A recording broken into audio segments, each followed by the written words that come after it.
Network mu family kikulu nnyo. Kati e Uganda abantu basigadde family yange n'abange. It's very, very dangerous for a poor society like this one. Bw'osalawo okubeera n'omukyalawo n'abaana n'otakwata ku mwana mulala mu nsinga eno ekyakula Uganda eyo embeera eri mu America ewaffe kubanga buli muntu yeesobola. Mujja kutuuka otunule emabega nga abo abaana boozadde bokka Mukama takuwadde naye ng'ate gw'okutteko yasobodde okubeereramu. Kati ako nkabaawo k'okulabirako bwe namala senior 4 olw'okuba nali improvising nkola bulungi. Taata wange ali Masaka nabadde naye eggulo Agustino Mukasa najja eri maama n'amusaba antwale. Yali mugagga nnyo ng'alina amaato yali mu kizinga by'essese ngende nkulire amaato. Ne tukola olw'okuba nali ndaze nti nkola nnyo ntegera nnyo ebya ssente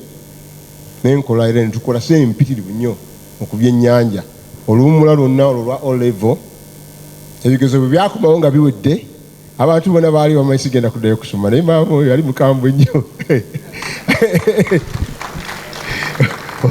Olina okuddayo n'osoma. Taata Agustino Mukasa ali Masaka mugomvugomvu yavuga pikipiki ne tugenda ewa Munsonyo Serwanga nayogedde naye eggulo oyo taata muganda we. Munsonyo Serwanga ne tuyingira golf emmotoka ye yali avuga twamusange Katigondo ne tujja ne tuvuga ne tujja Caltech Academy. Munsonyo Serwanga n'agamba Bishop Brother Chimwa yali akulira essomero n'amugamba nti omwana ono njagala afune wano ekifo mu senior 6 O-level Caltech Academy era ne bampa. Tuba tugenda father Munsonyo Serwanga atandika emmotoka naye n'abuuza taata Agustino nti omanyi tuyiteko ewa mutabani Serwanga e Nakasero tumubuuzeeko. There's a reason why I'm telling you this. Bwe tugenda Serwanga Lwanga yali Lieutenant Colonel nga ye PPS Principal Private Secretary wa President. Tutuuka era bwe yandaba n'angamba kojja Musisi n'aba basanyukira nnyo kojja onsanyusa okubalaba kiki ne tutula tuli emmere ekyemisana. Tuba tuli ekyemisana ne bamugamba tubali tulese Musisi Caltech Academy asome naye twagala tumalirize ne hostel gy'agenda okusula. Serwanga n'abatulunira bagamba muli balalu bakujja enju wano ku State House yonna gy'ejjira wano ate Musisi agende mu hostel n'agamba mbwerabire n'agamba Musisi genda waggulu osulaawo. So bwe ntyo enyingira ku State House awo e Nakasero we waali amaka ge nga we tubeera okusoma A-level nga mbeera naye. Obulamu bwali bweyagaza era nga bulungi. Bwe namala okusoma bwali bwa mulembe kubanga omugenzi Serwanga abo bowulira comptroller PPS entire ebifo byonna ebyo byona birimu abantu nga 10 oba 2 byonna byali wali waffe Nakasero nga ntuma Musisi genda okola ekino ndowooza sigayo alibudde buno yatunuulira abantu bonna mbatunuulira abasinga obugagga wano mu Uganda olwaleero bajjanga wali nga banaku bazibu kagamba mbatunuulira nagenda nembuuza Sidiri nemugaa sente wazikola otya zino zonna nga mubuuza kubanga y'omu kubajjanga awo nga bagezaako okweyiiya nkibawulira olw'obuyinza bwe yalina. Bwe mala kola O-level nambuuza bakomyewo nambuuza Musisi kiki shida gani nemugamba afande mimi niko na shida nanga shida gani nemugamba nti omanyi njagala agenda mu America kusoma computer science. Musajja gwe abantu ne computer tuzina mu Uganda gweyagala kusoma computer science ne mugamba afaana kyenjagala okukola alaga abantu bonna basaba binaala kamunye bibaleeta wano so nangamba noonya essomero so olwo lwali olugendo lwange nagenda ku embassy omukazi yaŋŋamba welcome to the United States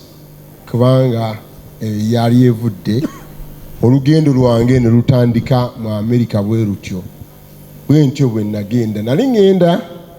waliwo omwami omuvubuka twasoma naye kako naŋŋamba Musisi oli mulalu essente zino zonna z'oli mu wano n'ogenda mu Amerika onoonyayo ki naye I have always had a vision a bigger vision than myself afande Serwanga bino bye bigambo byaŋŋamba yaŋŋamba abasajja mmwe sente mbadde ngenda kuzimba enju ebiseera ebyo zaalinga omutwalo gwa $1 bale ngenda kuzimbamu enju naye mugende musome naye temwerabiranga ensi eno temwerabiranga Uganda olunaku olwo ndijjukira yalagira RDC wekalanga bamuyitanga Bahindi Uganda omukama yagyerabira nedda awo tetutuukawo ensi yaffe twongera ogisabira ate buli lunaku omukama tumukowoole atukolerere ebyekisa omba wano n'okwata ennyonyi n'oyingira ebungereza ne bakwaniriza ne kati kikyaliwo ne Amerika teyalinga nzibu nga bayinza n'okukukimira visa e Nairobi mbudde obwo obwamiini ffe batusindika okusoma myaka egyo egy'ensanvu naye nga embassy ya Amerika wano emaze okuggalawo sabisikoopi omugenzi Kadinaali Nsubuka n'atuma omu ku bawandiisi we n'agenda e Nairobi okutukimirayo visa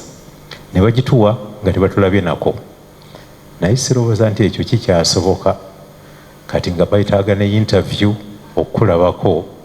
era okukulabira ddala naye okulaba nti ogendayo ne bakwaniriza n'ofuuka mutuuze ate ne bakuyingiza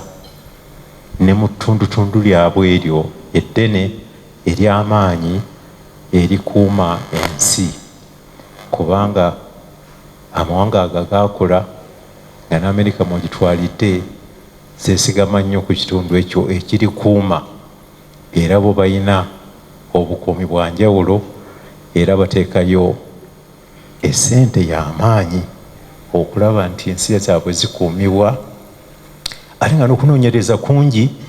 okwa sayansi kuli mu kkowe ezo okulaba nti bulijjo basigala nga bali waggulu on the cutting edge ey'ebintu ebyo awo netwagala okwebaza Katonda olw'ekitiibwa kino ate n'obuvunaanyizibwa bwatutusizaako omu ku ffe tumuyita munnayuganda naye takyali munnayuganda yafuuka mu Amerika okuggyako nti naffe wano batandiseewo enkola ey'okubeera ne dual citizenship ng'osobola okutambulira ku passport 2 kubanga bw'otabeera munnayuganda wano bw'obeera wano balina omusolo gwe bakuteekako era bw'oyingira balina engeri gye bakutanzaamu okuba nti ozzenga omugwira naye bw'obeera ng'olina passport 2 ojja wano ng'ate munnayuganda nga neeyeeri ogirina oli yagenda naga nti nga kirungi okuba ne passport ya Amerika buli w'oyita bakuggulirawo obugulizi otambula butambuzi bw'obeera neya Uganda bakwekengera katumala okwetegereza negamba etya ogamba naffe tukyetaaga okwesitulamu ate okukola n'okusingaawo